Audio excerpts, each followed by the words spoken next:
Сайн байцгаана уу? Од мөндөр суугаас та бүхнийхээ амрыг эри мэдчилж байна. За онцлог сэдв нэвтрүүлэг маань эхэлж байна. Тэгэхээр өнөөдөр бол мал эмнэлэг ба антибиотиктэй хүнс гэсэн сэдвээр ярилцах болно. За энэ дугаарыг хамтран ажиллагчаар Espresso Mongolia капсултай кофеин онлайн дэлгүүр болон спортын хувцсыг Америкаас Заяа Sport Shop ивент тэтгэж ажиллаж байна. За нэвтрүүлэг маань НТV болон Од мөндөр радио 107.83 хүссэн хостолгоноор та бүхэндээ хүрдэг. За студид Монгол улсын шинжлэх ухааны гавьяа цэцгэлтэн Хөдөө аж ахуйн шинжлэх ухааны академийн гишүүн, профессор, мал эмнэлгийн шинжлэх ухааны доктор, Монголын мал эмнэлгийн дундын хошооны зөвлөх Ган Болдох маань хүрэлцэн ирсэн байна. За танд энэ өдрийн мэндийг хүргэе. Сайн байна уу, энэ өдрийн мэнд хүргэе.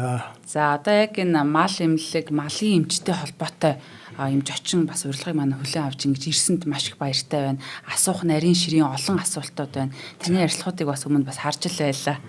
Тий. Тэгэхээр одоо яг мал эмнэлэг гэж яг юу вэ гэдэг талаар эхлээд хүмүүстээ бас ойлголт өгье гэж бодож байна. Одоо би бол жишээ нь ингээд мал байхгүй гэхдээ тэжээвэр амьтантай байхгүй мууртай. Тэгэхээр энд одоо мал эмнэлэг гэдэг маань хамаарах юм уу? Мал эмнэлэг гэдэгт одоо яг ямар амьтад хамаарах юм бэ гэдгээс хоёлаа асуултаа эхлэе та. За их сайхан сэдвүүдийн талаар ярилцсан гэж ингэж бодож байна.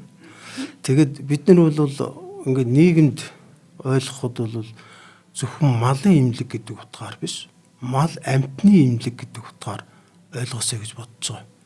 Яг үгтэн зэрэг малын эмч мэрэгжил эзэмшсэн хүн бол өчүүхэн жижиг өт горхоноос ахгуулаад агуу том амьтны энэ одоо амьтны биологийн төрөл зүйлийг үлээл бүгдийг ямар нэгэн өвчнөөс сэргийлэх, хэрвээ өвчин эмгэг тохиолдсон бол түүнийг эмчлэх, нөгөө талаас одоо энэ амьтдыг тэр тавлаг орчинд байлгах энэ талын одоо бүх үйл ажиллагааг бол малын эмчнэр өөрсдийнхөө мэрэгжлийн хүрээнд, эрх үүргийнхээ хүрээнд энд бол хүрч өгчилдэг ийм мэрэгжил байгаа юм.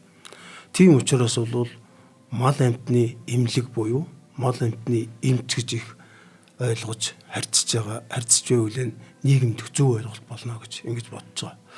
Тэгээ саяхан ярьдагтай холбоотойгоор ер нь яагаад мал эмнэлэг үүссэн бэ гэдэг асуудал гарч ирж байгаа юм л да. Тэгэхээр мэдээж хүн төрөлхтөн бол өөрийнхөө хөгжлийн явцад идэх хүнс хэрэгтэй болсон, өмсөх хувцас хэрэгтэй болсон, орон байр хэрэгтэй болсон. Энэ бол уусаа хүний нийгмийн гурван том зарчим шүү дээ, тийм ээ. Тэгэхээр энэ дээр бол нөгөө малын эмчтэй юу нь холбогдоод байгаа юм гэхдээ зэрэг энэ бүгдийг хүнсээ, хувцсаа энэ одоо бусад үйлдвэрлэлийн хэрэгслээ авахын тулд бол мал амьтан эрүүл байх хэрэгтэй. Энэ эрүүл байх асуудлыг бол мал амьтны эмнэлэг өөрөө хариуцж ирдэг. Тэгээ энэ утгаар нь бол эхний одоо зөвхөн хүн төрөлхтний хөгжлийн явцад одоо гэршүүлсэн амьтанд юм уу зэрлэг амьтанд тохиолдож байсан өвчнүүдийг тэр хүн таньж мэдэх ёстой болж байгаа, тийм ээ. Тэгэхээр таньж мэднэ гэдэг бол эхлээд мэдээж тэр хүн малын эмч биш байж болно.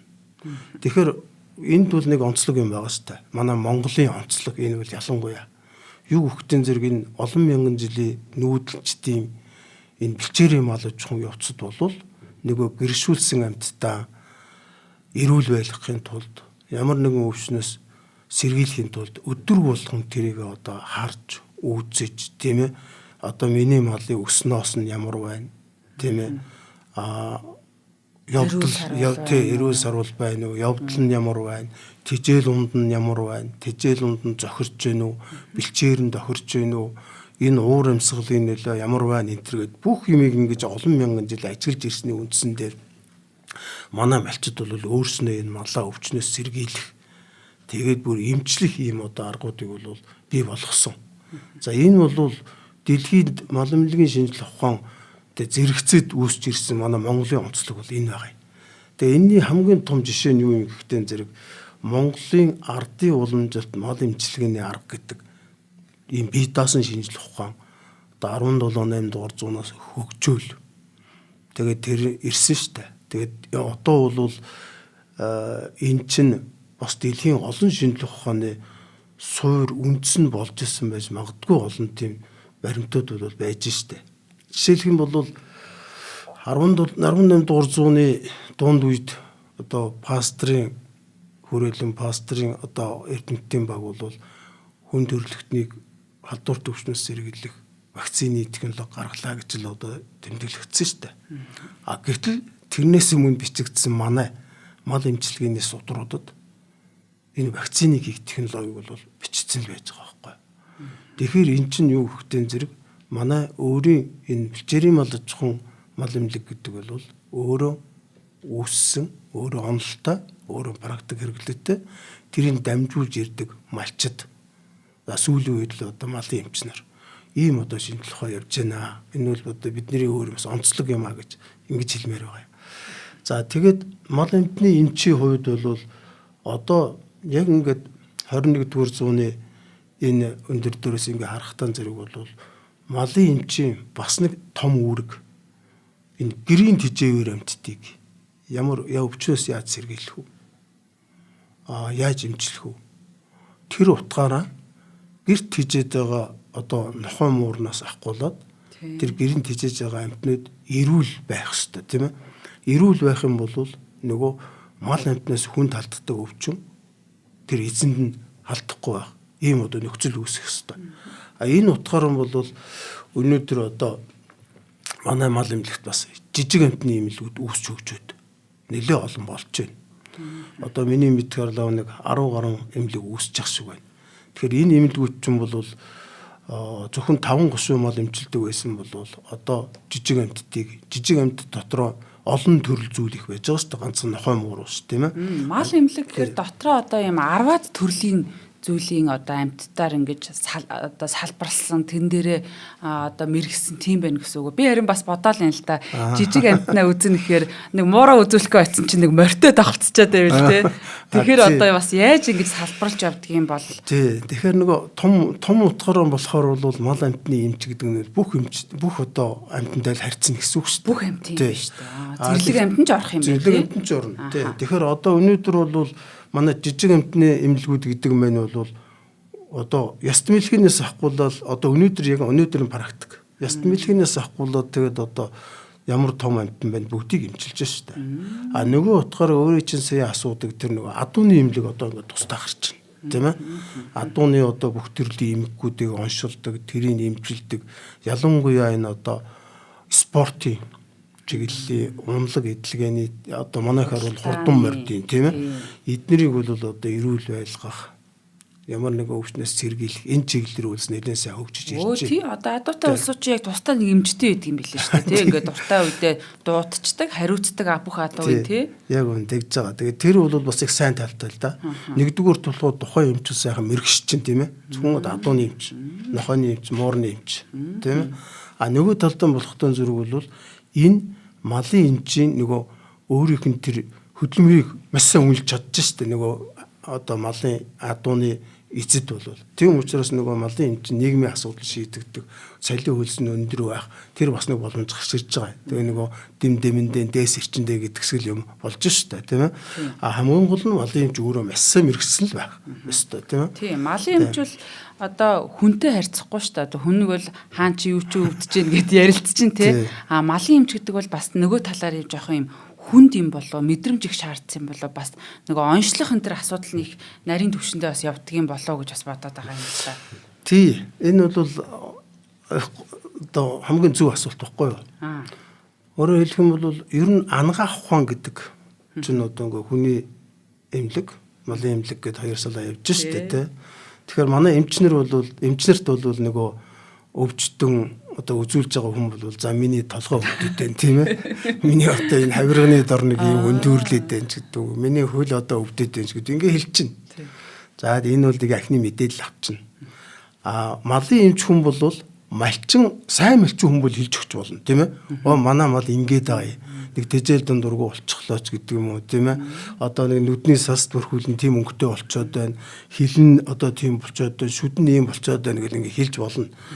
Сайн ажихгүй хүн бол одоо малын эмчил өөрөө онцлохоос арга байхгүй. Тэгэхээр малын эмчдүүл нөгөө мал чинь миний энд өвдөд энд өвдөд хэлэхгүй тийм. Тийм учраас одоо малын эмч хамгийн гол чухал мэддэг ур чадвар юу юм гэхдээ зэрэг ерөөсөө чагнаад бүх 500 эрхтнүүдийг бол ямар өөрчлөлт орсон байна гэдгийг мэддэг байх хэрэгтэй. Мэдхүү тэгээд мэднэ. Зөвхөн би одоо энэ манай дээр үеийн эмчнэр бол ерөөсөө нөгөө лабораторийн шинжилгээг бол их ховор байлаа шүү дээ. Тэрийг хийдгүү тийм учраас шууд одоо хараад үзээд ингээд оншилдог байлаа. Одоо бол яг хэвдээ зарим эмчнэр бол ингээд үзчихэд за ерөөсөн лабораторийн шинжилгээний дараа онш тогтоо игээд шүү дээ. Энэ бол нэг талдаа бас жоох өрөөсгөл болчиход байгаа байхгүй юу.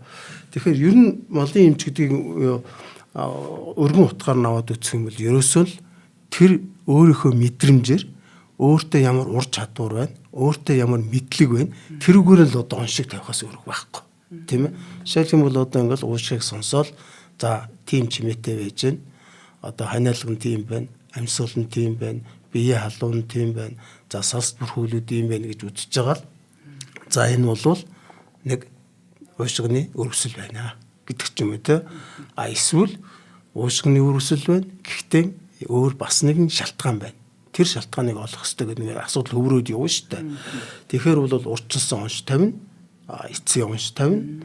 Гэхдээ одоо өнөөдөр бол эцсийн оншийг бол бид дандаа лабораторийн шинжилгээгээр тавиад байгаа шүү дээ. Тэгэхээр энд бол хамгийн гол нь нөгөө малын эмч хүний түрүү өөрөө хэллээ. Өөрийнх нь бас тийм мэдрэмж. Үнэхээр одоо би бол боддог юм л да. Ер нь малын эмч хүний эмч хоёр бол маш сайн философч байх хэрэгтэй байхгүй. Философч тийм ээ. Дандаа юмыг ургуулan бодож чаддаг тийм ээ. Логиктой яаж чаддаг. За энэ А үсэг энэ байна. Тэгвэл Б рүү яаж очих вэ гэдэг замыг их сайн мэддэг. Ийм философи сэтгэлгээтэй байх хэрэгтэй. Өөрөөр хэлэх юм бол за энэ салст бүрхүүл ингээд улайцсан байна. Энэ улайсан шин тэмдэг бол маш олон өвчин үед гарна. Тийм ээ. Халдваргүй байж болно, халдвартай байж болно, паразит байж болно, эсвэл механик ямар нэг юм байж болно тийм. Тэгэхээр за альнийх нь үг гэдэг дээр л одоо цааш нь ингээд бодох хэрэгтэй. Тэгээд бодоод нөгөө номоо уншдаг юм уу яагаад тэгвэл энэ нь байна гэж ингэж маш зөв унштай байх асуудал байгаа юм. Тэгэхээр энэ дээр бол зөвхөн малын эмчээр сурцсан хүмүүс ер нь тэгээд хараад мэдэн штэ. За энэ бол ийм л өвчин байна. Тийм учраас яг нөгөө юунаас ялгарх, ангаах хүн эмнэлгийн ангаах ухаанаас ялгарх, хүний эмчнэрээс ялгарх нэг асуудал бол ерөөсөө л өөрийнхөө мэдрэмжээр онцлох ийм асуудал байгаа юм. Цалин мөнгө осод нийгаа дагаад гэх юм уу? Өндөр байдгүй яадаг вэ? Яг өнөөдөр бол манай тогтолцоонд чинь улсын салбарт ажиллаж байгаа малын эмчнэр бол төсөөсөө нөгөө мөнгө аваад явчихж байна. Тэгээ цалингаа аваад. Манайх чинь нэг хувийн мал эмнэлгийн одоо нэг 1020 орчим нэгж ажиллаж байна шүү дээ 330 суманд. Тэр эмчнэр бол одоо 98 оноос хойш өөрсдийнхөө үйлчлэгээний тарифаар цалинжаад явж байгаа юм. Тэгээ яг энэ хооронд үйлчлэгээний тариф бол олон өөрчлөгдсөн л доо. Одоо энэ зэрэг инфляц энтертэй уйлдвал ингээл өөрчлөл яваад байгаа юм. Тэгэл ухаандаа тэр чинь одоо нэг тэмээг тарихад хэд байх вэ? Нэг тэмээг угаахад хэд байх вэ? Үзэхэд хэд байх вэ? Угаад юм биш бас. Дуудлаганд очиход хэд байх вэ? Гэл ингээд нөгөө үйлчлэгээний бүх төрлөөр байж нь л та. Тэгээ яг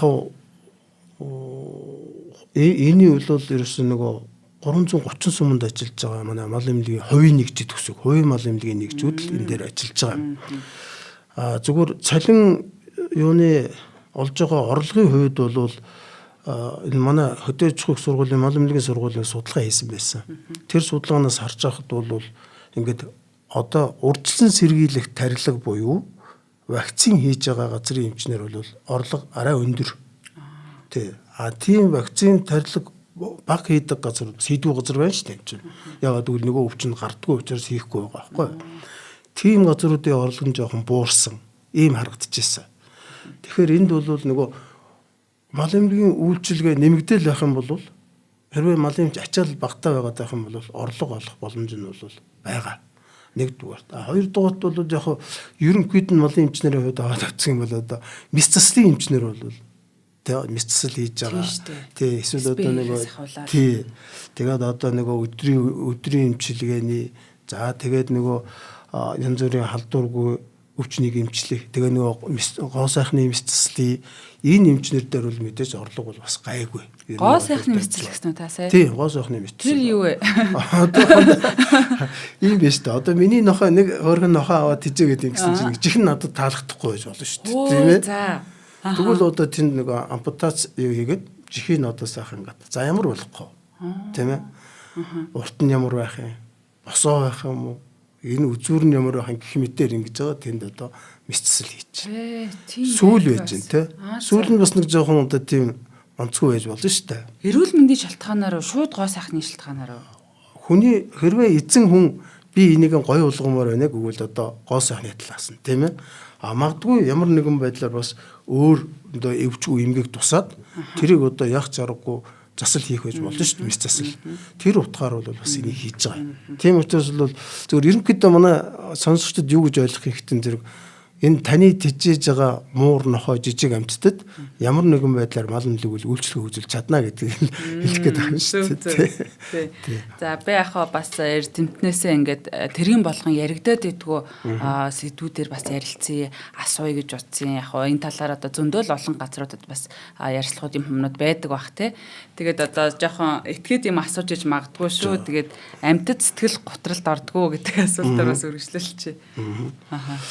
Сэтгцэн эмгэгтэй одоо тий одоо шизофрентэй ч гэдэг юм уу тий одоо сармагчин байдгийн болов үгүй болов гэдгээс ахуулаад юу н тий сэтгэл готрал гэж байдаг уу. Зүгээр дэлхийн нийтийн эрдэмтдийн судалгаанаас харахад бол одоо энэ ямар ч амьтан ялангуяа гэрийн тэжээвэр хүнд их дассан ийм амьтууд бол нөгөө одоо эзэн байхгүй болчдөг ч юм уу өөрхөө одоо нас уртдаг ч юм уу эсвэл хаяа явждаг ч юм уу эсвэл одоо манайхан хонд нүүдэл одоо явахдаа буудалдаараа хайчдаг ч юм уу тийм ээ ийм байдлаас болоод бас зарим одоо амьтад бол сэтгэл готролд ордгоо гэдэг чинь судалгааны дүн бол байдаг. Тий. Тэгэхдээ энэ бол яг зөвхөн манай нөхцөлд ингээд харахад бол мэдээж гэртээ тэжээж байгаа нохой муураа гадагш нь гаргаж хайдаг ч юм уу эсвэл одоо бас тодорхой хэмжээгээр нөгөө жоохон ширүү харьцдаг ч юм уу тийм ээ. Эсвэл одоо нэг өгж байгаа хоол тэжээл нь бас жоохон өөрт нь таалагдахгүй тохирохгүй ч байдаг юм уу тийм ээ. За ийм байдлууд одоо орчин байна. Хонд ямар орчинд байх вэ тийм ээ. Гэрт байлгаад байвал ямар байх вэ? Гадаа авчиад нөгөө гашааны гуданд авчиад нэг жижигхэн байр бариад тэрэнд оруулчаад байвал ямар байх вэ? Гэтэл ингээд олон асуудал байж тээ. Энэ миний шалтгаанууд бас болоод сэтгэл нь готрах байлгүй яах вэ? Яагаад гэвэл нэгэнт л амьтан мал хүн ч юм бол амьтны нэг төрөл шүү дээ. Тэр утгаар нь бол ганцхан хүн сэтгэхүйтэй гэж болохгүй тийм ээ. Тэгэхээр тэр сэтгэхүйтэй амьтан бол мэдээж тодорхой готролд бол орчил байгаа. Тэгэхээр энийг бол бид нэр бас харах хэрэгтэй. Тэгэхээр энээс сэргийлэх асуудлыг бас мал нөлөөг өөрөө л хариуцж байгаа юм байгаа тийм. Тэгэд энэ дээр бол юу юм ихтэй зэрэг одоо энэ дэлхийн нийтээр сүүлийн үед бол бас шинжлэх ухаан болж өгчөж шүү дээ. Animal welfare буюу мал амьтны тавлаг байдал гэж. Өөрөөр хэлбэл тэрийг тавлаг тийм одоо орчноос нь ахгуулаад өөрт нь тохирсон газар байлгаж явах хэрэгтэй гэж. Манай бэлчээрний мал аж ахуйд аваад үзэх юм бол одоо бэлчээр далхагдлаа гэж яриад байна шүү дээ. Энэ л байхгүй байх хэрэгтэй байхгүй тийм ээ. Ус нийлбэг, өвс ногоо нийлбэг, хашаатай хороотой, өвөл одоо янз бүрийн хүйтэрсэн застай зудтай үед сайхан халан байранд ингээд байж идэг бол одоо тавлаг байдал. Тэгэхээр дэлхийн нийтээр бол энийг тавиад шүү дээ. Ийм тавлаг байдалд байх юм бол өөрөө чинь зээ асуугаад байгаа нэг янз бүрийн стресст орох, сэтгэл готролд орох юм бол байхгүй байна. Зүгээр нэг их том кейс байна шүү дээ. Манай гэнч одоо хурдан морь ачаал тавьдаг болсон шүү дээ. Тийм ээ. Хурдан морь давхад ачаад тэр ямар нэгэн байдлаар стресст орж л байгаа. Бид нэр стресс гэж яриад сурцсан болохоос цаадах нь яг өөрөө ч асуугаад байгаа сэтгэл готрлын л асуудал байхгүй юу? Энд чинь тийм ээ. Тэгэл одоо ер нь бол яг шинжлэх ухаан бол ингээд морь малыг ачаад явах үед транквилизаторууд гэж тайвшруулах гэж тийм юм хэрэгэлдэг. Тий, тэрийг бол одоо тарьчаад тэгээд ингээд за 8 цаг ачаад явна. Энэ хооронд бол нөгөө ямар ч тийм одоо тайван байлгаад стресст оруулахгүй явуулах гэж байна. Тийм бол хэрэгэлдэг. Тий. Тэгээ яг манайхан зүгээр нэг хэрэглэхгүй байгаа байх. Ястон биш үү? Ер нь ястон байна тий тайван байлгамаар байна. Ялангуяа одоо нөгөө ингээд юунд ядлагаанд орох гэж байгаа мал байна шүү дээ. Тэнд ч одоо ингээд янз бүрийн стрессээр бол тэр одоо янз бүрийн сөрөг хүчин зүйлийн нөлөөлөл эрэхтэн зэрэг нөгөө цусны бүтэц өөрчлөгдөн тэгэл одоо янз бүрийн булчин өөрчлөлт орно гэх нэг маханд өөрчлөлт орж ирнэ гэсэн үг шүү дээ. Ийм асуудлууд гардаг. Тийм учраас маккомнод бол яад хүүхдийн зэрэг тэрэнд орохын өмнө тэр нөгөө тайвшруулагчийг хэрэглээд тэгээд оруул. Гэхдээ энд нэг гол анхаарах юм би. Тэр тайвшруулагч юм бол ямар нэгэн байдлаар мах суу малын бийд үлдэгдэл өгдөггүй. тайвшруулах үйлчлэгээ үзүүлчихэд одоо 8 цагийн хугацаанд үзүүлдэг бол 9-10 дахь цагтаар биеэс гадагшилдсан. Тэгээд ядлаганд ороход бол үлдэгдэл байхгүй. Тийм л байх хэвээр энд тийм зарчмуудыг бол бас одоо дагаж мөрдөх хэвээр юм байна. Наача одоо бас хүмүүсийг айц дагуулад байгаа.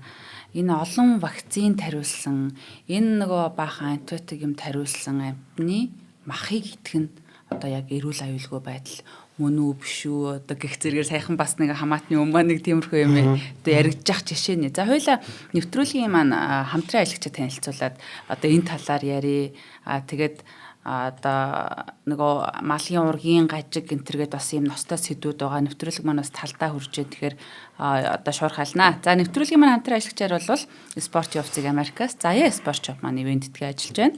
За манай Од мөнгөрийн маань спортын одоо тайлбарлагч хөтлөгч гэдгээр нь мэддэг манай Заяаг бол хүмүүс сайн мэддэг бах уу. Тэгээд Заяа маань энэ Заяа спорт шоп гэдэг дэлхийн одоо бүхий л томоохон брэндүүдийн одоо сүүлдээ бүр нэг хай класс брэндүүдийн хувцсуудыг хүртэл оруулж иржээлээ. Тэгээ хувцс гэлтгүү бас энэ витамин одоо янз бүрийн нэмэлт хэрэглэлүүд, спортын бас нэмэлт хэрэглэлүүд бүхий л одоо ийм бүтээгдэхүүнийг оруулж ирдэг. Манай хүн өөрөө бол яг спортын хүн учраас яг аль хувцс нь одоо ямар спортын хүнд илүү зохилтой вэ? Эвтэйхэн бэ? Хөлс гадагшлуулах гэдэг энэ чинь маш олон нарийн юмнууд явж идэг. За тэгээд үүн дээр нэмэх нь бас одоо хүүхдүүдтэй өөрсдөө ч юм уу витамин, уурга зэрэг бүтээгдэхүүнийг одоо яг мэргэжлийн хүмүүсийн зөвлөгөөгөөр та бүхэн маань авах боломжтой. Тэгээ яг ийм нөгөө Америкийн нэгдсэн улс бол Англиас ирж байгаа яг баталгаатай оригинал бүтээгдэхүүнүүд байдаг. За одоо дурдах юм бол Nike, Under Armour, Adidas, Vans, Timberland гэж ерөөсө тэнд байхгүй брэнд ерөнхийдөө бас алга байна тий. За тэгээд хаяг нь бол Novotel, Жошт бодлын зүүн урд, Мөсийн 4-р байрлал эргээд зам дагуу Заяа спорт шоп гэдэг байгаа. Та бүхэн маань Facebook хаягийн дагчвал бас шууд бараа бүтээгдэхүүнтэй танилцаа сонголт их амар баха. Заяа спорт шоп гэж латинаар бичээрэй. Холбогдох хугацааны дугаар нь 88 тэгтэг 91 92 гэсэн байна. За баярлалаа Заяа спорт шоптоо. За хоёлаа яриагаа үргэлжлүүлъя да. Тэгэхээр тэр эмийн үлдэгдэл гэдэг асуудал дээр бол ялангуяа антибиотиктэй их холбоотой асуудал байна. Тий, антибиотиктэй мах идээд байгаа юм биш үсттэй л гэдэг айц ер нь байгаад тах шүү байна. Тэгэхээр ийм байгаа юм. Монгол улсад өнөөдөр малын өвчний эсрэг, өрөвсөлт өвчнүүдийн эсрэг, за эмчилгээнд хэрэгжилж байгаа антибиотикийн хэрэглээнийг ингээд аваад үзэх юм бол одоо нэг 60 хэдэн сая малын за 6 саяд нь ч хүрэхгүй л хэрэгжилж байгаа. Өөрөөр хэлбэл тэр хэрэглээний нөгөө нөөц байдалч гэдэг юм уу хэрэглээний хамрагдж байгаа малын тоо бол маш бага. Зүгээр энэ дээр яагаад нийгэмд ийм антибиотиктэй мах гэдээ явчихж байгаа юм гэхдээ зэрэг антибиотикийн үлдэгдэл нэг л маханд илэрсэн бол тэр илэрсэн л гэж үзнэ. Өөрөөр хэлэх юм бол 10-т илэрхээр одоо илэрч байгаа гэхгүй нэ шүү дээ. Нэгэд л илэрсэн бол илэрч байна л гэж үзэх ёстой. Статистикийг шууд татаа ичлээ ганц баг амтны мах хэрэглээрээс. Тэр утгаараа нөгөө антибиотиктэй гэдэг асуудал яригддаг шүү дээ. Тийм ээ. Зүгээр мал эмнэлгийн зүгээс хэрэгжилж байгаа нь бол маш цөөхөн. Одоо эмч нарыг. Зүгээр хэрвээ үлдэгдэл гарчаад илэрчээд байгаа нь бол одоо нэгч байсан үлдэгдлээ гэж ойлгох гэдэг шүү дээ. Тийм ээ. Тэгэхээр энэ үлдэгдлийн асуудал дээр бас нэг юм нэмээд хэлцгээд бол тэр антибиотикийн ч гэдэг юм уу энэ ч ганцхан антибиотик үлдэгдэл өгдөггүй шүү дээ. Өөр зөндөө үнэт байна. Одоо даавар, гормонууд, за тэгээ химийн бэлтгэлүүд гэдэг ингээд бүгд үлдэгдэл өгдөг юмнууд байна. Тэгэхдээ мал эмнэлэг бол өөрөө мэдээж энэ үлдэгдэл өгнө, энэ үлдэгдэл өгөхгүй гэдэг юм бол мэдж байгаа. Энэ бол хяналттай. Яаж хэрэглэх үү, хэрэглэхгүй, бүрдэхгүй юу гэдэг асуудлын дээр яригддаг. Зүгээр ямар үед ийм үлдэгдэл гарч байгаа нэгтэн зэрэг нөгөө замбраагүй хэрэглээний үед. Тийм ээ. Одоо өөрөөр хэлбэл би малчин хүн байлаа гэхэд өөрөө цагтаараас ч юм нэг тариа аваад очиод хийлээ. Нөгөөх нь давтамж, тун хэрэглэх заавар багтууж зөрчсөн байж болно тийм ээ. Тэгээд тэр зөрчсөн нөхцөлд энэ үлдэгдэл илэрчээд байна шүү дээ. Тийм учраас бол ерөөсөө малын эмчийн зааврын дагуу хэрэглэх ёстой гэдэг утгаар одоо манай мал эмнэлгийн систем антибиотик энэ үлдэгдэл өгдөг юмнуудыг жороор олгох тийм тогтолцоор орж байна. Тэгэхээр цаашдаа бол өөрөө зөвхөн малын эмчил энэтэйгээ харьцнаа л гэсэн үг. Антибиотиктэй хэрвээ үлдэгдэлтэй байх юм бол хүнд хортой юу гэдэг асуудал гарч ирнэ. Хортой. Яагаад гэвэл ийм байна. Бид нэр ингээд дотор нь одоо ямар нэг өвчний үүсгэгч, нян, вирус, мөөгөнцөр тийм ээ. Тийм одоо юм агуулсан хүнсийг одоо аваад хэрэглэх үед тэрийг бол одоо нэг буцалгаад ингээд мэдсэн тохиолдолд шүү дээ. Тийм ээ. Буцалгаад хэрэглэх юм бол тэр нь өхөн. Өөрөөр хэлбэл ингээд ариутгал халдвар гүйжүүлэлт хийчлээ гэсэн үг шүү дээ. Гэтэл эмийн үлдэгдэлтэй мах, сүү, дайвар өвтөгтгөн. Сүү бас орно. Сүүн бас үлдэгдэл орно тий. Тийм учраас нөгөө эмэн дээрсэн дандаа зааврууд явж байгаа байхгүй юу. Тэгэхээр энд яадаг гэхдээ зэрэг нян микроб болоод хүчээд байна тийм. Гэтэл энд үлдэж байгаа энэ химийн бодисууд ялангуяа энэ сүүлийн нийлгийн бэлтгэлүүд тутан зэрэг халаах тусам задарна. Задраад өөр нэгдэлд шилжинэ. Тэгээд тэр үл уцаж алгуулахгүй гэсэн үг шүү дээ. Өөр нэгдэл шилжээл байгаад байна гэсэн үг. Тийм учраас нөгөө хүнсэн дотор ч байгаад байна гэсэн үг. Тэгэхээр хамгийн аюултай юм нь юу гэхтэн зэрэг үлдэгдэл байх юм бол хүний бие шууд очиод шүү дээ. Тэгэхээр эн чинь юу болох гэж байгаа гэхтэн зэрэг нөгөө янз бүрийн өвчнүүдийн чинь шалтгаан болоод. Тийм ээ? Одоо өвчин үүсгэх. Одоо хавдарч гэдэг юм уу? Эсвэл одоо янз бүрийн архаг өвчнүүд гэдэг юм ноцтой тийм. Бас нэг асуудал нь юу гэхтэн зэрэг нөгөө антибиотикийн тэсвэржилт үүсгэнэ. Малд хийцэн антибиотик үлдэгдэл байгаад хүнсээр дамжаад хүнд очиход дараа нь хүн тэр антибиотикоор тариулахад тэнд тэсвэржилт үүсчээд хүний өвчнийг эдгэж чадахгүй. Энэ үл дэлхийн нийтээр батлагдсан. Одоо дэлхийн эрүүл мэндийн байгууллага, дэлхийн мал эмтний эрүүл мэндийн байгууллага энэс сэргийлэх ёстой гэдэг ийм асуудлыг яриад явж шүү дээ. Одоо манай 2-3 төсөл хэрэгжиж байна. Тэгэхээр энд бол юу байгаа гэсэн зэрэг би түрүү хэлсэн шүү дээ. Нэг ч гэж ерөөсөн тоохгүй байж болохгүй л гэж хэлээд байгаа шүү дээ, тийм ээ. Нэг ч гэсэн үлдэгдэл илэрсэн л болвол ерөөсөө энийг бол хизээч хүнсэнд хэрэглэж болохгүй. Тийм учраас ард түмнийг нийгмийг айлгаж байгаа юм биш. Юм тэр хяналт байж байгаа. Бас тийм ээ. Мал эмнэлэгч одоо ингээд энд антибиотик байна уу, илэрч байгаа уу гэдээ үзээд явж байгаа шүү дээ. Тэгэхдээ бас нэг хяналтгүй юмдараас магадгүй зах зээлд энэ одоо хүнсний бүтээгдэхүүн гарчих уу яаж мэдв. Тийм үед бол энэ үлдэгдэл бол хүний биед бас явтай шүү, хортой шүү, сөрөг нөлөө үзүүлнэ шүү гэж ингэж хэлэх гээд байгаа. Гэхдээ энэ тохиолдол маш бага тохиолдох юм байна тий. Одоо би жишээ нь мах дэлгүүрээс судалдаж авахдаа ингээд айцтай байх уу яах уу гэдэг. Яг мал эмнэлгээс уг нөгөө махны бас гэрчлэгээ гаргаж өгдөг те. Яаж би яг өөртөө итгэлтэй махаа идэх вэ одоо тэгээ хордохгүй гэдэг юм мэдээж. Сая миний ярьсан бол энэ ийм үлдэгдэл өгдөг юм шүү. Хортой шүү гэдгийг хэлээд байгаа. Тэгвэл бид нар сэргийлж чадах чадна. Одоо энийг л мөрдчих хэрэгтэй те. Одоо өнөөдөр Монголын мал эмнэлэгт МАХИС буюу мал эмтний эрүүл мэндийн бүртгэлийн систем гэдэг ингээ явж байна. Энэ яадгүй гэхдээ зэрэг Өвөр Хангай аймгийн Тархац сумын 3 дугаар өвгийн малчин доржийн суураас авсан хар толгойтой хоньны мах байна гэдэг нь QR кодыг уншуулад гараад ирнэ. Аль ч цагтаар очиод ингээд үтсэн. За тэр хар толгойтой хонь хизээ юм хэрглэж үү гэдэг нь тэрийг хөөгд мэдчих болно. Тийм ээ. Тэгэхээр нөгөө тэндээс зөвшөөрөл өгөөд явуулж байгаа малын эмч бол өөрөө мэдчихэж штэ. За энд бол тариа хийгээгүй. Тийм учраас энд бол ямар ч үлдэгдэл байхгүй, ямар ч одоо элдв хангас сөргөндлөө байхгүй хүнсэнд тэнцнэ.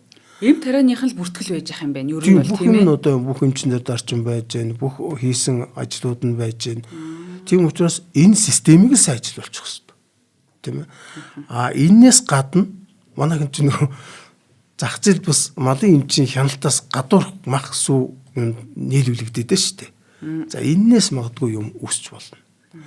Тийм учраас би энд юу хэлэх гээд байгаа гэдэг зэрэг ерөөсөө мал эмнэлгийн дүгнэлттэй байна уугүй юу гэдгийг л манай хэрэглэгч нар захтаар ороод ч юм уу мах худалдаж байгаа худалдагчаас ч юм уу дандаа мэддэг байх хэрэгтэй тийм ээ асуудаг байх хэрэгтэй. За энэ тэнд бүр боломжтой бол QR кодыг уншуулад өөрөө тэргээ мэдчихэж болно. Малын бичгэнд байгаа юу хичээлэл асуучих юм байна. Тийм орон улсын гэрчлэгэнд байна уугүй энэ тий ийм юм байгаа юм шүү. Тийм учраас бол аюултай. А бид нар хамгаалж чадахгүй хамгаалж чадна, сэргийлж чадна. Ялангуяа хувь хүн өөрөө энэ талын мэдлэг их сайн байх хэрэгтэй юм байна. Тэр хянаад байх хэрэгтэй. Тийм байна. За нэвтрүүлгийн маань цаг ер нь бага байгаа учраас хоёлаа энэ ургийн гажиг гэдэг зүйлийг бас асууя гэж бодож байна. За одоо хүн цус ойртон, мал амьтан цус ойртон, тэр бүвэл ургамал хүртэл цус ойртдаг тийм юм билээ шүү дээ, тий. Одоо хүн төрөлхтний төвхтөл нөгөө талмилоид билүү нөгөө Америкт гараад гэ маш их хүүхдүүд бас ургийн гажигтай төрж мөрж исэн. Тийм тохиолдол байсан. Монголд ер нь энэ малын ургийн гажиг гэдэг зүйл хэр их тохиолддгийм бол тий. Юунаас болдгийм бол бас энэ нөгөө Улаанбаатар сум энтерт бас ингээд янз бүрийн одоо ийм мал байна, тийм мал байна гэж бичлэгүүд яваад ахын. Тэр яг бас ямар учиртай вэ?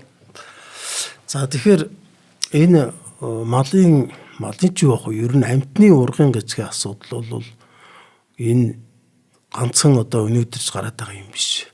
Энэ бол ерөөсөө л одоо ингээд түүхэн зөвхт байж л байсан. Биологийн олон эволюц хөгжлийн дүнд гарч ирдэг ийм л нэг сөрөг үзэгдэл. Мал эмнэлэгт бол өвчин эмгэг гэдэг утгаараа тэмдэглэгдээд явдаг. Ялангуяа биологийн талаас нь бол маш сайн судлах хэрэгтэй. Ийм л асуудал байна. Тэгээ би нэг жишээ дурдчихъя л да. 2014 онд энэ урд нь ерөөсөө манай мал эмнэлгээс ч юм уу мал аж ахуйн талаас энэ талын юу тийм одоо өргөн хүрээний судалгаа хийгээгүй байна лээ. Тэгээ бид нэр 14 он 19 он хоёрт хийсэн. Биш 14 он 21 он хоёрт шүү хийсэн. 14 оны хийсэн бүх аймагуд хамарсан. 21 аймаг Улаанбаатар хот. За тэнд чинь нэг 380 гаруй тохиолдол илэрсэн. Монгол улсын хэмжээнд ургын гажиг тий. Одоо хоёр толгойтой, олон хөлтэй, сүүлгүй, тагнаагүй, шүдгүй, нүүдгүй одоо ингээл өөр нэртэй л дээ. Тэгээд тийм юмуд илэрсэн. За тэн дотор бол хамгийн их ургын гажигтай тохиолдол бол манай Хангай аймагуудад илэрч байгаа. Ямар сони тий. Үсээрээ тэгж штэ. За 21 оны ихтер болохтой зэрэг нэг 300 ахаад бас 70 гаруй мал тохиолдол илэрсэн. Бас тоон их ойролцоо юм тий. Тий, ойролцоо. Яг ч одоо жилийн тоогоор л яваад байна шүү дээ, тий. Тэгээд эндээс ингээд харахтаа зэрэг бол тэнд болохтой зэрэг бол төвийн аймагуудад арай илүү тохиолдлууд гарч ирсэн. За тэгээд бүх аймагуудыг ингээд дунд нь харьцуулаад үзэхдээ зэрэг харьцангуй өөр тийм ээ. За гэтэл нөгөө ургын гажигтай төр төлөөд байна. Одоо ураны хордлого гэдээ яриад байдаг. Дорнов аймгийн болохтой зэрэг бол эхний 14 оны судалгаагаар 8 дээр явжсэн. Одоо тоогоор ингээд явах нь шүү дээ. 13 байсан санагдаад байна. 22 оны ихтер болохтой зэрэг бол 3хан. Дорнов аймаг би ярьж байна. 3хан тохиолдол. Гэтэл хамгийн их тохиолдолтой аймаг бүр 21-2 байсан. Ингээд аваад үзэхдээ зэрэг бол энэ ургын гажиг идрэх шалтгаан нь юу вэ гэдэг асуудал гарч ирэх гэж байгаа байхгүй юу? Тийм ээ. Тэг яг бид нар бол ингээд бас тэр судалгаа хийхдээ малын эмчнээраасаа, малчтаасаа ерөн шалтгаан нь юу вэ гэдэг 8 асуулт баха. Тийм хариулт авсан юм.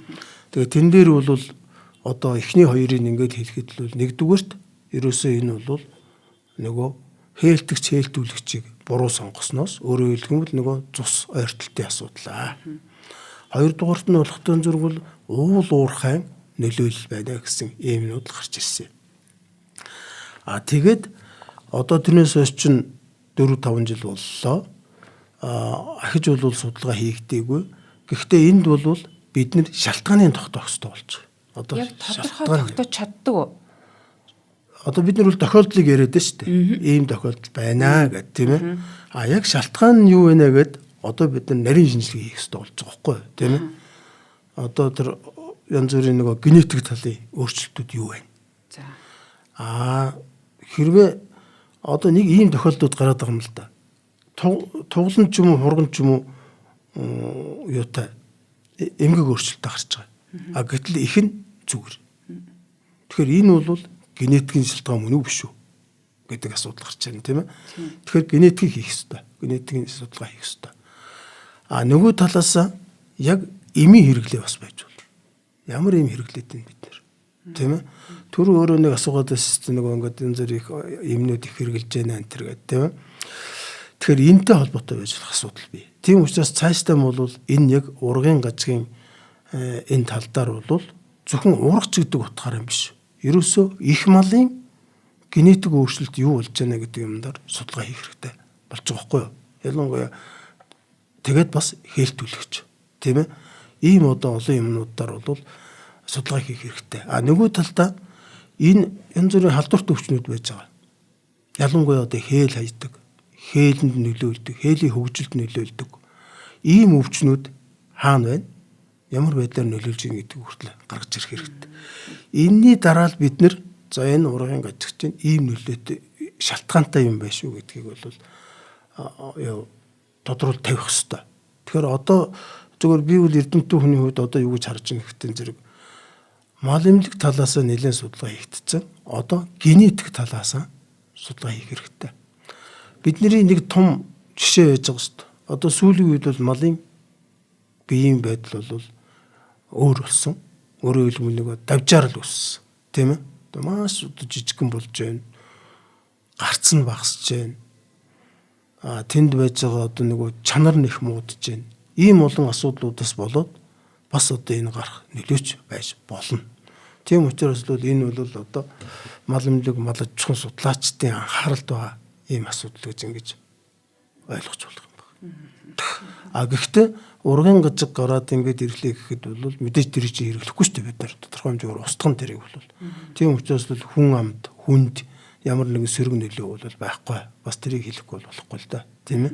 Айхан бол байхгүй. Устгачдаг л юм мал эмнэлгийн зүгээс тийм. Тэр чинь бол тэгээд зөвхөн тохиолдлыг үл бүртгэн.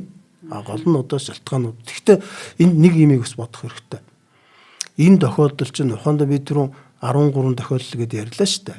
Тэр чинь нэг суманд нэг суманд хоёр ч юм ингэж тохиолдож байгаа.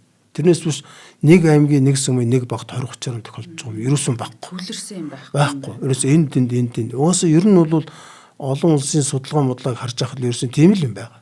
Тий.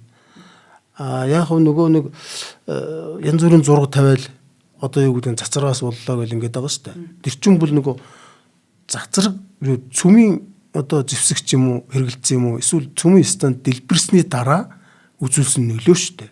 Тэрнээс хойш одоо өнөөдрийг шиг зүгээр нэг олборлж байгаа үед гарч байгаа юу биш. Зүйл биш юм бэ? Тий. Тэр ч юм уу зүйлд нь тэгэж гарч байгаа. Нэгдүгürt, хоёрдугаарт нөгөө энэ ямар нөлөө үзүүлэх нэ гэдэг эмийн ч юм уу эсвэл одоо цацрагын ч юм уу эсвэл одоо өөр бусад биологийн хүчин зүйлүүдээ ямар эмгэг үүсэх нь гэдгийг туршилтаар тогтоосон зургууд яваад байна шүү дээ. Тэрнээс одоо ингээд өнөөдөр гарчаад байгаа зураг. Бас энийг ингээд хооронд нь ялгаж салгаж ойлгомоор байгаа. Төрөний нөгөө нэг 60 хэдэн онд гарсан тэр эмчин болвол яг судалгаа туршилт муу байсан байна шүү дээ. Нэгдүгээр тийм ээ. Хоёрдугаар яг ч аргагүй би тэрийг уншчил байсан л да. Яг ч аргагүй ген нөлөөлдөг юм байсан шүү дээ. Тэгэхээр сүүлд нь тэр чинь солиод хайцсан шүү дээ. Тэгээд хэрэглэхэн байлцсан тэрийг бол тий. Нэгдүгээр хэрэглэхэн болсон, хоёрдугаар тэрний дараагаас авахгүйлаад ерөөсөө эсэд яаж нөлөөлж ийн гэдэг бүх судалгаа хийдэг болсон шүү дээ эмэн дээр. Тий. Тийм учраас бол энэ нэр бас одоо айгаад одоо ийм эмгэг үүсгэх юм байна гэдэг асуудал бол бас нэг тийм хурц асуудал бол биш л дээ. Хүн ч гэсэн амтан яг бидний хувьд бол нэг ургийн гажиг гэдгийг эрт илрүүлчихэж байгаа л та тий одоо бол бас техник технологи хөгжөөд янзын болсон байна. За ер нь яг малын өвчлөлийн тухайд ярихад одоо дээр үед гарч исэн хэмээн нөгөө хар үхэл мөхөл одоо элдв янзын лөрөөсөө бүхий л одоо тахлууд хүмүүсийг хотхноор нь хяагийг авдаг те энэ бүхэн л одоо амтнаас хүн рүү ингэж дамжсан байдаг те тэгэхээр одоо бас яг энэ мал эмнэлгийн хувьд одоо энэ тавуу шуу малаасаа гэдэг юм уу муур нохооноосоо ингэж хүн рүү халддаг ийм ноцтой өвчнүүд бас юу байдаг вэ энийг бас одоо эмчилж хариуцдаг байгууллагын одоо хувьд гэх юм уу тий мал эмнэлгийн нэг том үүргэлтэй. Тэгэхээр одоо өнөөдөр чи юм байна шүү дээ. Мал амтнаас хүнд халддаг бараг 80 гаруй өвчин байна. Жишээлх юм бол одоо бүрчлөөз гээд өвчин байж байгаа. Одоо манайхны энэ төллийн үед манай малчид бол маш их халдвар авчихсан шүү дээ. Тэгээд одоо нөгөө эхинококоз битэг тийм ээ одоо хүүхдүүд их өвжилж байгаа. За тэгээд галзуу өвчин байж байна. За тэгээд дээрээс нь бол энэ нөгөө ялангуяа гэрийн тэжээвэр амтантай эрдэнэ жижиг нохой муур ч юм уу тэжээдэг улсууд бол энэ паразит өвчнөөс хүүхэд өвчлөх ийм асуудлууд байж байгаа. Жишээлбэл одоо нөгөө гэдсний цагаан хорхоо энтерч гэдэг юм уу тийм ээ. Тэгэл одоо нөгөө арсны нөгөө янз бүрийн юунууд байж штэ. Гадна паразитууд байж штэ. Мөөгөнцөр энэ. Тийм мөөгөнцөр байж гэн одоо хүн талддаг. Гэх мэтийн юмнаас бол хамгаалах үүргийг хэн хариуцдаг гэхээр мал эмнэлэг. Тэгэхээр энэ дээр үл одоо дэлхийн нийтэд нэг мал эмнэлэг гэдэг юм гарч ирж штэ. Нэг мал эмнэлэг гэдэг нь ерөөсөө хүм мал эмнэлэг хоёр хамт ажиллаж л гэсэн үг. Би ч бас зоонцын эмнэлэг гэ танахаас жоохон өөр байж магадгүй гэсэн чинь бүр юу юм бэ тийм. Манай зоонууд судлалын өвчин эмнэлэг манай мал эмнэлэг хоёр бол яг хамтарч ажилладаг. Ерөөсөө хоёр талд нь одоо таргун дахлах гэхэд хоёр талд нь ажиллаж байна, тийм ээ. Нөгөө энцефалит гэдэг нөгөө тархины юу гэж чинь гачгаар дамждаг. Тэрний хоёр талд нь хамт ажиллаж байна. Одоо энэ түрүүний ярьдаг тэр нөгөө битэг интергэл ингээс бүгдд нь хамт ажиллаад явж байгаа. Тэгэхээр энэ бол ерөөсөө хамгийн сүүлийн зорилго нь юу юм гэхтээ тэр хүнээ мал амтнаас халддаг өвчнөөс сэргийлээ л гэсэн ийм л асуудал явж байгаа шүү дээ. Харин тий одоо нөгөө хүмүүс бас янз бүрийн малын одоо төмсөг өмсгийн л идэт байдаг болтой. Жил болго идхийн. Тэгээд одоо шинжлэх ухааны яг батлсан барьсан байхгүй юм шиг үлээж. Та бас яг мэргэжлийн хүний үед энэ дээр нэг одоо хүнэд хэлээд өгөөч. Яг болохгүй тий. Тий, ер нь бол ингээд уламжлалт эмчилгээнд хэрэгжилж ирсэн юмнууд л гэж ярих гэдэг юм л да. Тэгэхээр уламжлалт эмчилгээ чинь өөрөө тэгж замбраагүй хэрэгэлдэг юм биш шүү дээ. Өөрөө технологитой, өөрөө онолтой, өөрөө тэр чи яаж боловсруулах вэ? Яаж номхруулах вэ, тийм ээ? Юуг нь авч идэх үү гэдгийг хүртэл хийцэг юм л юм шүү дээ. Тэгээ яг сүүлийн үед ч одоо энэ төмсөг энтрийг бол тэгээд одоо яргуу идэж энэ гэл тийм ээ. Түүхэн имидэд. Ялангуяа тэр малын гаралтай юм гэдэг чинь бол дандаа ямар нэгэн байдлаар өвчин үүсгэж тээж явдаг. Тэр утгаар нь бол эмчилгээ сэргийлт болохоос гадна магадгүй тэндээс ямар нэгэн өвчин авчихыг яаж мэдтгүү тийм ээ. Тийм учраас дандаа боловсруулж идэж явах хэрэгтэй. Нэгдүгээр. Хоёрдугаарт ерөөсөө уургын гаралтай юмнууд гэдэг чинь малын уурга нэг өөр, хүний уурга нэг өөр. Тэр хоёр хоорондоо холилдоход тэнд ямар нэгэн гаршил үүсдэг. Тэр утгаараа ерөөсөө хэрэгжилж болохгүй. Жишээлбэл би өөрөө зарцаа судлаад зарцааны уургатай бэлтгэл гаргаад одоо улсууд энэ гаршлын эсрэг юуны эслэг хэрэгжилж байгаа шүү дээ. Ханиадны эсрэг. Тэр зарцааны хийг бол одоо хонд зарим улсууд ингээд бөхсийн сорно гэдэг ингээд сордог шүү дээ. Сороод идэх шүү. Тий. Тэгэхээр надаар бол одоо тэрийг сорчууд бөөрийн дутагдал ороод ирж исэн хүн биш шүү дээ. Би л хэлээ явуулжсэн. Та энийг сорж болохгүй.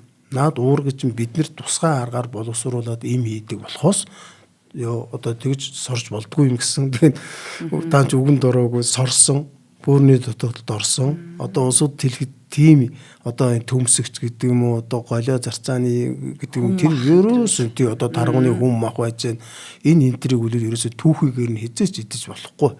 Ардын юм гинлээ сайн гинлээ гэдэг чинь өөрөө ардууд өөр гिचэн тэр өөрөө уламжлалт аргын өөрийнх нь технологи байж байгаа шүү дээ.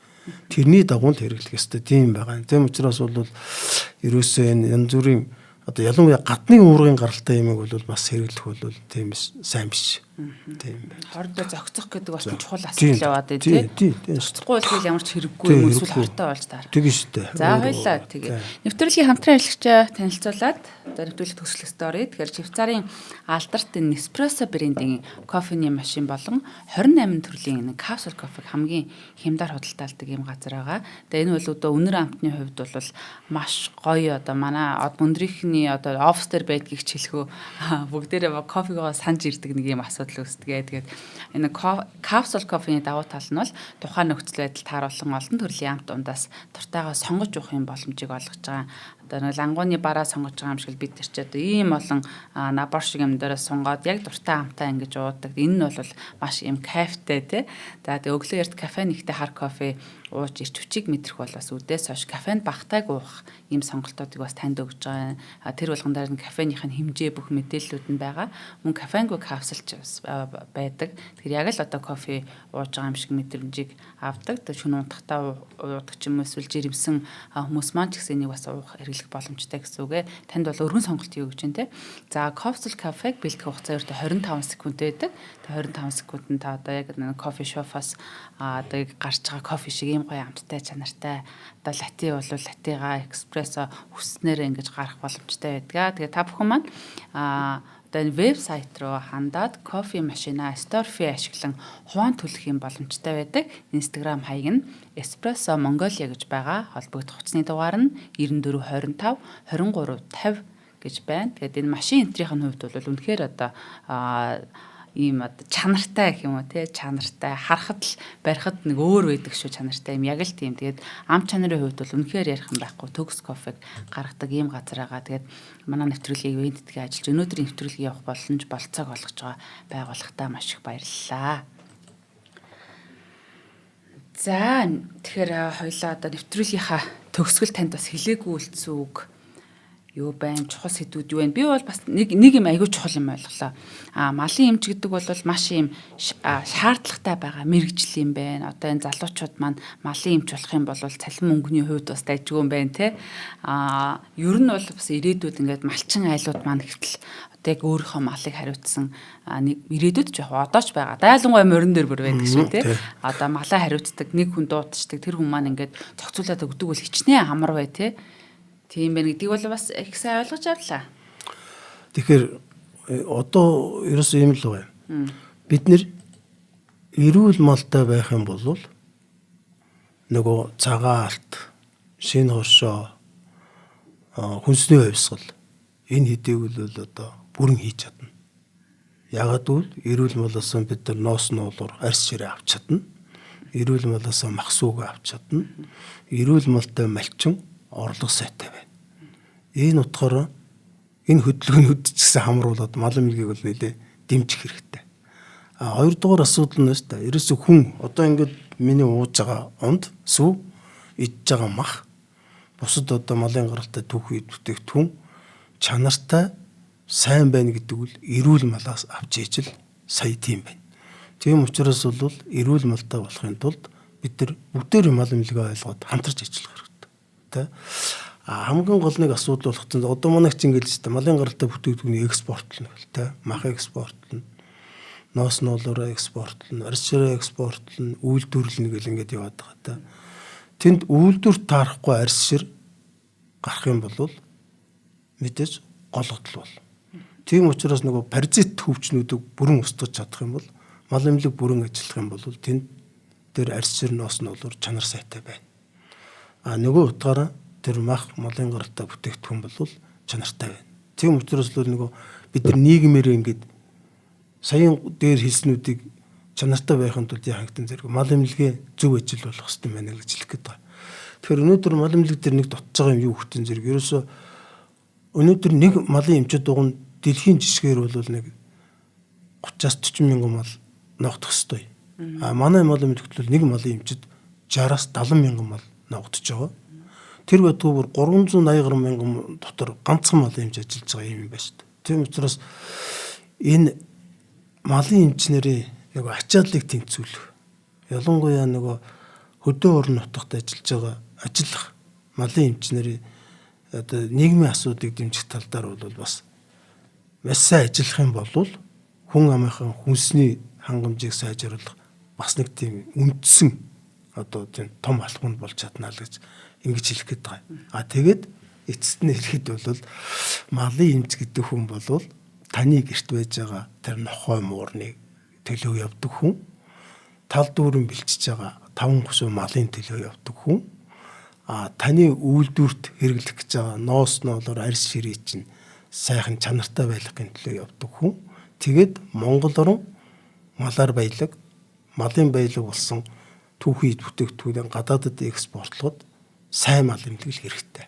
Тийм учраас бүгдээ мал эмнэлэгтэйгээ хамтарч ажиллая гэж хэлмээр байна. Мал эмнэлэг бол одоо үнэхээр ийм том салбар юм байна тий. Одоо Монгол оронд хүн мал хоёр л байна шүү дээ ер нь тий.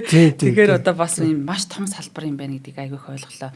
Би бол одоо яг ийм эрдэмтэй хүнтэй ингээд одоо энэ элдэг өвчнүүдийн ингээд наривчлаад те одоо жишээ нь тарган давхал гэдэг чинь нөгөө хар үхэл гэдэг юм байлээ. Энэ яг ямар учиртай яадгийн эсийн төвшөнд за цус ойртолтыг ярих юм бол нөгөө эрдэмтэй хүнтэй ярихыг сайхан гэдэг шиг ингээд яриад баймаар байлаа. Нарийн ширийн айгүй олон асуултууд байлаа. Гэвч энэ одоо яг ингээд 40 минутанд бас ярьдаг юм биш юм бэ гэдгийг бас харлаа. За тэгээ сая бол зөвхөн яг тийм нарийн юмруу орсонгүй шүү дээ, тийм ээ. Тий. Зүгээр нэм эднийг хилчгэд бол нөгөө түрүүн бас одоо мал имлэг бол яг хүн имлэгтэй адилхан. Хиймэл оюухан руу орж байна. Тийм ээ. Хиймэл оюухан агсаглаад онцлох. Хиймэл оюухан агсаглаад бэлдмэл бий болгох, шинэ технологи гаргах. Хоёрдугаарт үүдлэсийн технологи руу орж байна. Үүдлэсийг ашиглаад мал амьтанд мэс засал хийх. Тэнд одоо нөгөө шилжүүлэн суулгалт хийх, төлжүүлэх, ургуулах. Тэгэхээр би сая хоёрыг юу гэж хэлж байгаа гэдэг зэрэг ерөөсөө дэлхийн шинжлэх ухаанаас хоцроогүй яг явж байгаа. Тэгтээ Монголд. Гайхалтай. За нэвтрүүлгийн маань ивент тэтгэгчээр Espresso Mongolia капсултай кофе онлайн дэлгүүр болон за спортын хувьцаг Америкаас заяа спорт Жапон ивент тэтгэж ажиллаа. Нэвтрүүлгийн NTV Одмондор радио 107 83.3 хүсээ хостолгоноор та бүхэндээ хүрлээ. За тэгээд маш сонирхолтой мэдээлэл өгсөн одоо эрдэмтэн профессор Гамболд танд маш их баярлалаа. Хамтаа үзэг сонсогчтой их баярлалаа. Дараагийн дугаараар ярих болцъя.